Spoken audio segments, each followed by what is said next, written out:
All right, next up out of stock eliminator will be Scott Macy. Scott Macy with a 78 Volare. And he'll line up alongside a very tough quick rod driver in Britt Cummings. Scott Macy, you won 2 Pro-Ams last year. Talk to me about the class you're representing and how you got to this point. I run stock eliminator, and it's based on our divisional points from last season. I won 2 divisional races, and that's what got us here. All you guys here in the shootout have one goal, and that's to get that check, obviously, at the end of the night. What are you going to do with the money if should that go your direction? Well, half of it goes to the guy that owns the car. The other half goes to me. That's just, we race off of our winnings a lot, so that would help keep us racing for the rest of the year. Of course, the big difference here is Britt Cummings will have electronics in that car, in that dragster, to let go of a button at the starting line. On the other side, with the crate motor that runs in stock, he'll have to do it by the seat of his pants. And he does it better. How about that? Scott Macy takes out the 2003 Quick Rod World Champion Britt Cummings, an 026 light, and then runs dead on with a 9. On the other side, it was Britt Cummings, who had an 059 light. Missed the bulb there. That's what cost him, because he ran dead on with a 9 as well. It was all at the starting line. Great drag racing here in the Pro-Am category. Scott, you had to do some pretty amazing things out there to advance to the next round, and that you are doing. You said you were screaming in the car, so you're kind of probably out of breath. How do you feel right now?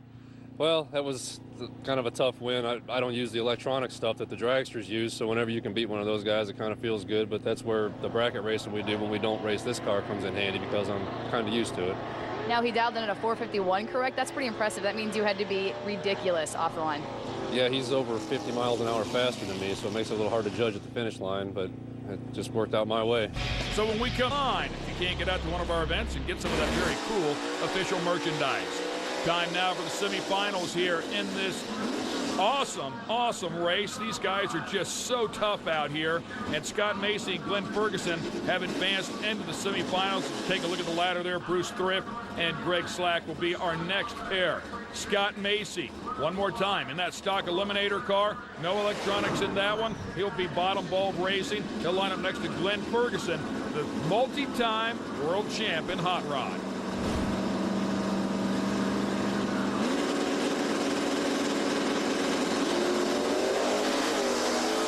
Great wheels up start for the stalker. Here comes the hot rod. And the 66 Ford Fairlane is done with Glenn Ferguson behind the wheel. Scott Macy will get the win here.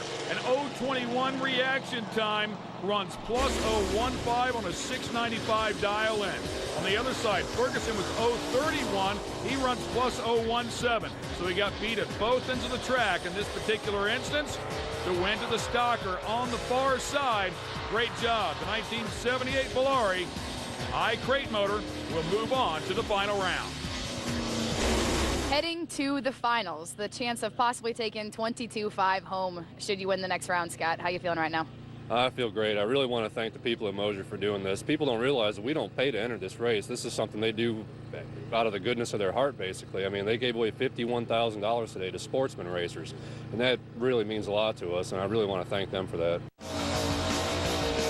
We're having a great time here at US 131 Motorsports Park at Martin, Michigan.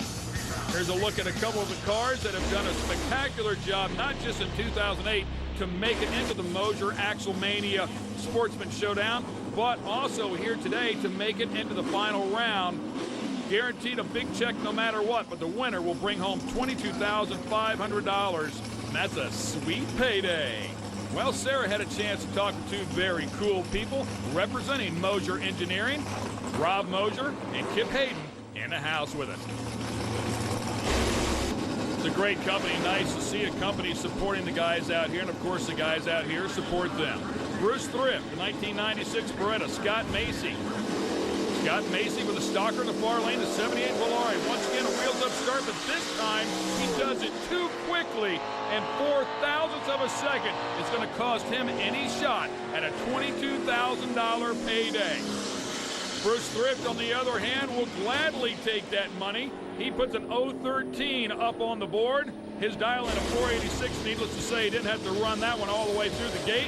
Puts a 632 on the board, but he had won it at the hit of the throttle. That's the beauty of being the second car. You can lay off a little bit. Now, on the other hand, Scott Macy with the stalker, he was going off the bottom bolt by the seat of his pants, trying to cut that tree down. Unfortunately, tried just a little too hard here tonight.